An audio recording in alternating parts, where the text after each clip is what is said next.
Well, hi everybody and welcome to SA Rugby Magazine and Betway on the upcoming internationals, friendly internationals rugby. No soccer this weekend at all, so let's get into the rugby. Yeah, probably one of the better rounds since the autumn internationals only started last week, but best sort of round you could hope for. You got South Africa playing Scotland, Ireland, New Zealand, great game, and England, Australia. So some three like really solid games on this weekend. There is, and I mean for probably the first time in a long time that I can remember that the Northern Hemisphere have a reasonable outside shot of sweeping all three games. Yeah, I mean it's recently the Northern Hemisphere they've got to a point where they are strong in their backyard. You go over there and where historically it was England, Ireland every now and again, Wales every now and again. It's become very much Wales, Ireland, England, Scotland. All of them are tough to beat when you're going over there, as we've seen.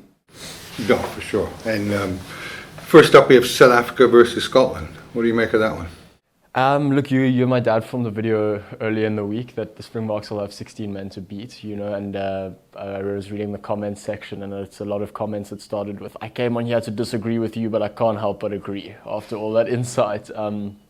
And it's true. Look, the headline reads that typical, it's it's the ref, but if you look at Angus Gardner's history, it is the ref in this case, and it's the Boks are going to have to be so good and so well disciplined because nothing is going to go their way. But look, Scotland, to their credit, have also developed a really great side, albeit with South African imports, but three South Africans I think in that starting team. Probably going to be an incredibly tight encounter. Boks have gone for a very strong bench. You've got Elton Jantjies starting, which I think is great. I mean, I thought he was brilliant when he came on against the All Blacks and played a big hand in winning us that test. He came on, and for all his criticism about can he do it in the biggest moments, he came on in the biggest moments and he assisted a try, he kicked a drop goal, and he kicked the winning penalty. So for me, if you can come on and do that against the All Blacks, you've kind of shown that you can do it, and it's great that he's getting a run, as the starting 10 next to Herschel Jantjies as well. Yeah, I like him as a player. I just think after the World Cup, obviously COVID really affected him because he was a player very much on the rise. I wouldn't have been upset with him starting in the World Cup either. Is this Herschel Jantjies or Elton Jantjies? Herschel, yeah. And then COVID really impacted his game. He fell off. Playing against lower competition will do that to you. But Scotland haven't beaten South Africa since 2010, I believe. Yeah. South Africa won six in a row. Who do you fancy? Look, I fancy the Boks. I don't think it's going to be a blowout. I don't think, I would advise against taking a handicap that's, of 10 points or 10.5 points or something like that. It's 5.5. I'm saying I would advise against taking a handicap that gives you, minus 10.5 at sort of 2.9 or something, thinking, the Boks are going to come blow them away. Because I just don't think it's going to be the nature of the game or the styles. But there is I see a 4.5 handicap here on South Africa. And that gives you 1.85. So for me, 85% on the Boks to win by a try, I think it's going to be about 6 points South Africa's way. So I think that's a really value bet. Take the Springboks at minus 4.5. I think they are, they're definitely the better side, and they've got to try more in them than the Scottish do. Well, it was 6.5 at the beginning of the week, so money's obviously pouring in on Scotland. Scotland are about 2.95 to win. They were about 3.2 at the beginning of the week. So there seems to be a lot of money coming in for Scotland. Yeah. Look, I think the reality is when it comes to the Springboks is they're the one team that, and we've shown it this year, is that they can beat the All Blacks, They can pitch up and they can make things really tough for the All Blacks in a way that only England really can as well, historically. But the Springboks, for all their quality, they aren't like the All Blacks, so they don't play a Scotland and beat them by 3 tries in the final 15 minutes. They don't play a Wales and beat them by 3 tries in the final 15 minutes. They beat them, but it's a lot closer and it's a lot tighter and it's a lot more nerve-wracking if you've got money on it. Whereas the All Blacks will put these sides away with a little bit more flamboyance and a bigger points differential. And yeah, I guess it's the great thing about Test rugby, is that how you do against one team doesn't necessarily make the marker of how you're going to do against another. But the Boks, historically, it's always low-scoring games, it's always tight against these guys. Yeah, look, I think that the bookies have now got it to where it is. At 6.5, I was going to bet on Scotland with the point plus 6.5 handicap. At 4.5, I think that's pretty much where it should be. So whenever I see a bet that's where it should be, I don't, I don't touch it. No, Okay. no. But I think South Africa will win, but single digits. You know, Yeah. maybe a penalty kick. You know, maybe by 3. So, then that's too fine a margin for me to be betting on. Yeah. The next we have Ireland versus the All Blacks, a potentially cracking game in Dublin. And for those that the weather for the Scotland-South Africa games predicted to be about 8-9 degrees, so chilly, Nice and nice. no wind, no rain, so perfect conditions for rugby play. And just an interesting statistic, SA Rugby magazine put it up earlier in the week with sort of 2 frames. Makazole Mapimpi hasn't scored against Scotland yet, because he scored against every single international team he's played against. I think 17 tries in 23 tests or something like that. So I'm also hoping to see him cross the line against Scotland. It would be great for him to carry on his record. For sure. And look, I'm cheering for South Africa big time tomorrow. Ireland, New Zealand. Weather for Dublin is about, I think, 12 degrees, 13 kilometer an hour winds, and no rain again. Yeah. So that sort of plays into the hands of the Kiwis, doesn't it?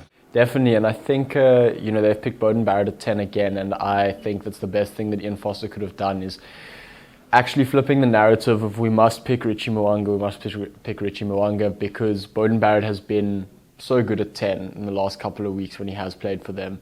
And for me, as good as they're in such a predicament, it's a predicament that a lot of teams would like to have, because Richie and Beauden Barrett are 2 of the best number 10s in the world in the same team, much in the same way that we have, Bongi and Malcolm Marx, something like that. But I just think that Beauden Barrett's athleticism and pace at which he attacks that line and the angles that he runs just give the All Blacks this dynamic that no other 10 has given them from first receiver.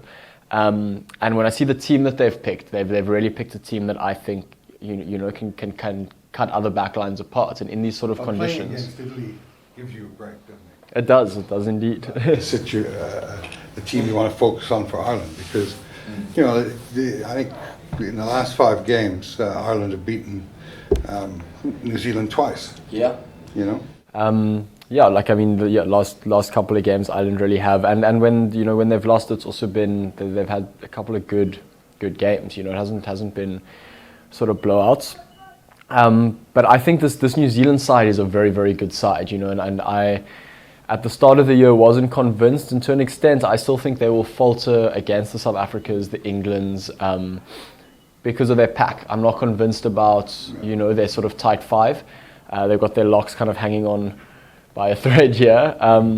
But that backline is, for me, unmatched in world rugby at the moment. Their loose forwards have been playing well. I think it's a very good side. So for me, it's New Zealand by 10 points. Yeah, I just like Ireland. I like the way they play, the passion, the physicality. Their back line is not too bad either. Yep, not at all. And I just think that the Ireland pack is going to dominate the Kiwi pack tomorrow. And I think that, like any other, I know that when you're playing off the front foot, it's a much more enjoyable position for your backline players to be playing off. So I like the 10.5 points that the bookies are giving Ireland as a handicap. Yeah. And I'll be betting 2,000 rand at plus 10.5 on Ireland. And they may well box a win tomorrow. So it wouldn't surprise me at all. So I'm going to take the 10.5 on Ireland okay. Yeah, I mean, you're in the same boat that you're in with the South African game, where I think it's a 10-point game New Zealand's way, and they've got New Zealand at minus 10.5. So I'm not going to be betting on this one, but you never know. The game might start, and you can, you've said before, is you can just see a dynamic very early on in a game sometimes, and we might see that with this. So we'll see on the day. But for now, no bets for me on the Irish. the bet, getting back to the Bok game. The one bet I do like is Scotland at halftime, South Africa full time. Yeah. Scotland could go in with a 3 to 5 point halftime lead. 12-9, something like Something that. like that, and then with the power of the Bok bench in the second half, look for South Africa to reverse the fortunes Yeah. in the second half. So that is a bet I do like. Okay. But I may tickle on that. The third game up is Australia, the convicts versus the jailers. Yeah. Australia versus England. What do you make of this Australian side? It's been an interesting year for them. You know, 2 great wins over the Springboks. Playing. Look at they lost to Scotland by 3, but Scotland went to France and beat France by 3. So you know the form book. I think that I think they're heading in the right direction purely because they couldn't have headed in a worse direction over the last 3 years. You know. Yeah. I don't know what to make of the victories over the Boks. Yeah. They've never come close to New Zealand. And look, I think the one thing is if you look at the sort of a form guide as such, is the standard in world rugby at the moment is a good standard of rugby. You know, you've got a French side that's looking very strong for a young side. There's a lot of parity coming into the World Cup, isn't there? Completely, yeah. Especially with it being in France, but I mean, again, France is everyone's favorite team that never really wins anything. So, you know, there's that to always be remembered. But yeah, England at home, better side. The interesting thing for me though is that, you know, England are very similar to South Africa in the way that they play and the type of players that they have, and Australia playing completely, you know, to their strengths against South Africa, put South Africa away in the Rugby Championship. Well, didn't put them away. I mean, it was close, but they won comfortably. But Scott, exactly. So, you know, I think history for me, you got to go with just England at home and the nature of the fact that they're objectively the better side. But I don't necessarily think it'll be as comfortable, you know, as people may think. And I reckon England maybe by 5 points. And that's where I like Australia plus 12.5. Yeah.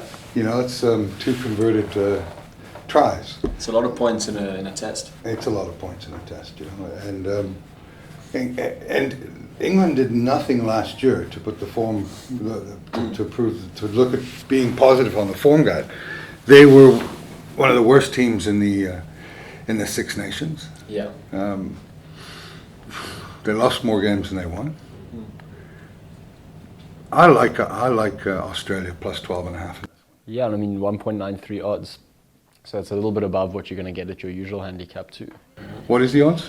1.93 Australia plus. So you know you're getting. So you could even go plus 13.5 for 1.78 or something like that.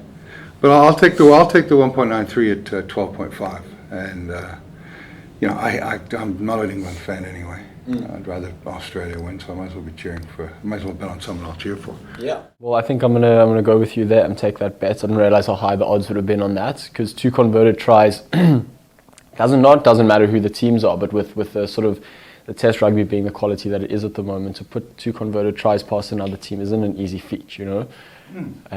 So yeah, I think that's a great bet as well. Yep. So those are our bets. I'm going to take a half-time Scotland, full-time South Africa for 500. I'm going to take Ireland plus 10.5 for 2, and then I'm going to take Australia plus 12.5 for 1,000. Cool. Yeah, I'm going to be doing 500 on South Africa at minus 4.5, and I'm going to be doing 500 Australia plus 12.5, and New Zealand Ireland scares me a bit, so I might just enjoy that game. Yeah, not a bad game to enjoy. All. Thanks, man. Thanks, Kev. Cheers, bye.